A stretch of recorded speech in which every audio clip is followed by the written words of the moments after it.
question. I do say May 4th, but I mean May 14th. Just a quick disclaimer. Okay, so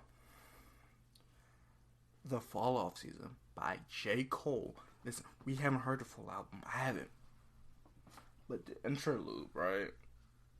I honestly can't say it to save my life, but it's good. Okay, so as I said in one video, I didn't know what to expect from the off season because his mixtapes are always weird, right? J. Cole always takes a different turn from his mixtapes. So we have the warm up and more reflecting on life, and then Born Center, where he's just speaking from another point of view, or 4 Hours Only, where he's speaking from another point of view, and KOD, where he's speaking from himself. So I didn't know what to expect. Now we got the first interlude as the first song. Is listed as number 1. I don't know if that's gonna change. However, gotta give this man his flowers while he's still living. J. Cole is amazing. He never upsets. In this song, he talks about a lot of situations.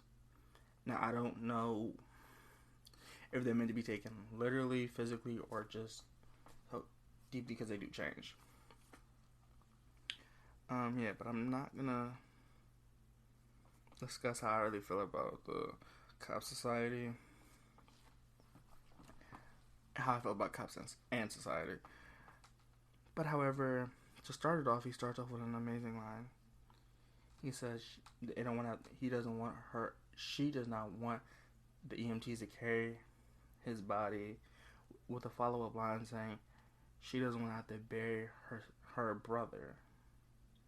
I don't know if he was saying they don't want to have to bury their kids and their male family because of the things happening with cops and aggression and stuff like that, because the guys do come off as more aggressively.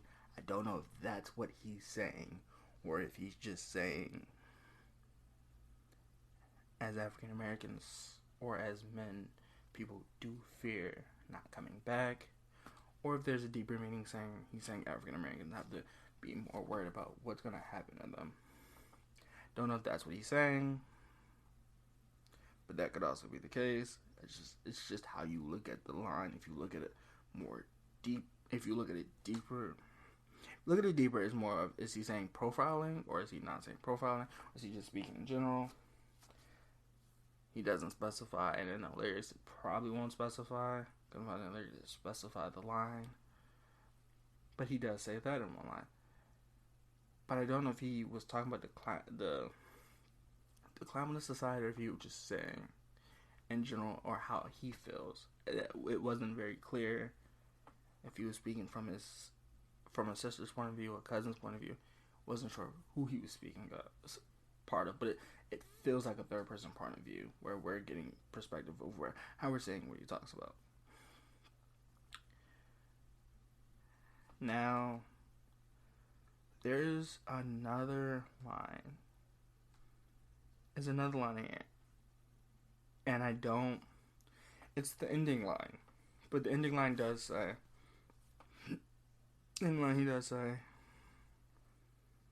Christ died at 33. So did Pimp C. And so did Nipsey.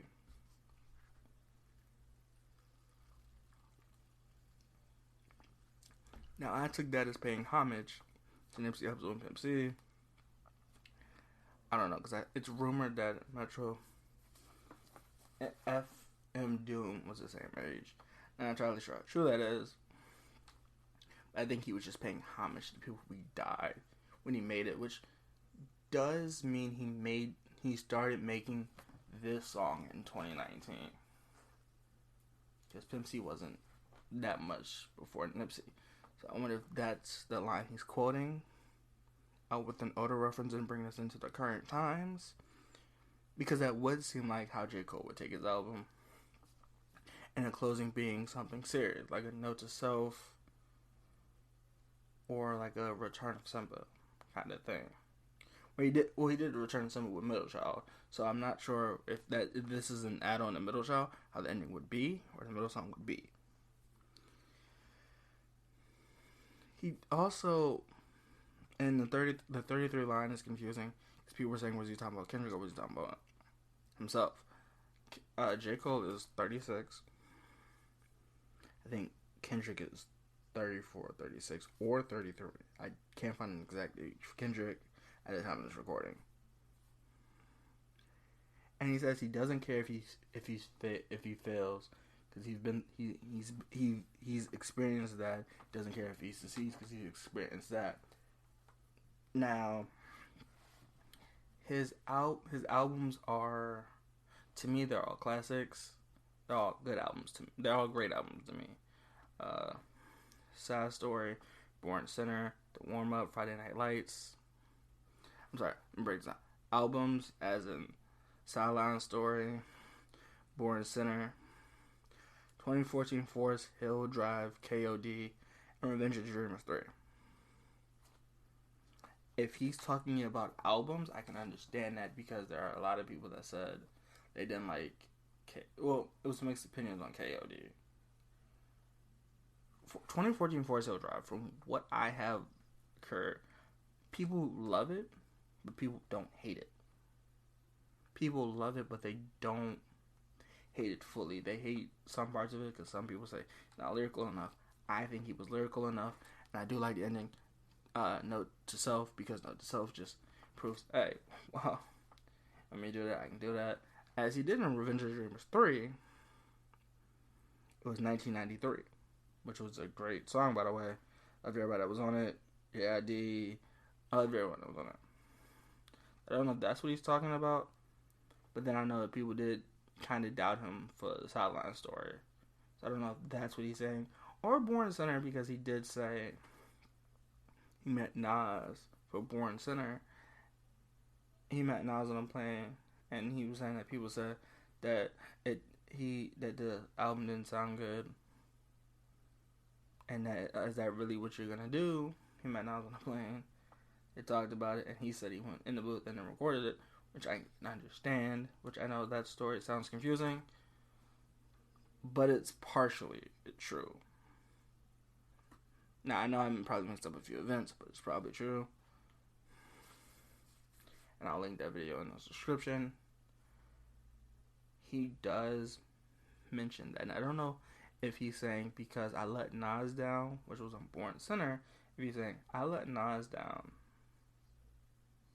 so this is a letdown because I let him down. I let Nas down. Nas was upset with me. So is he saying that's his failure? He said he's been there before, and then his two, I guess his two successful would be 2014 Forest Hill Drive or Born Sinner, album wise, or KOD. Single wise, I think he's probably saying Forbidden Fruit.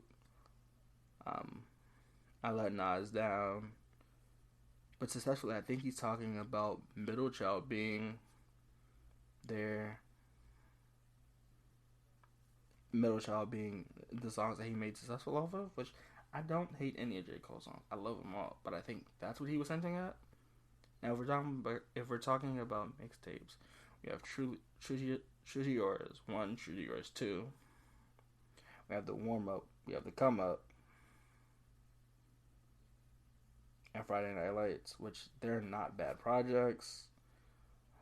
But I know some people don't like mixtapes, and if that's what he's saying, that he didn't get enough plays during his mixtape, I can understand that, because a lot of people don't like mixtapes. But I don't know if I don't really know what he's trying to say in that line, but I do have some assumptions on what he's trying to say, but I'm not entirely sure.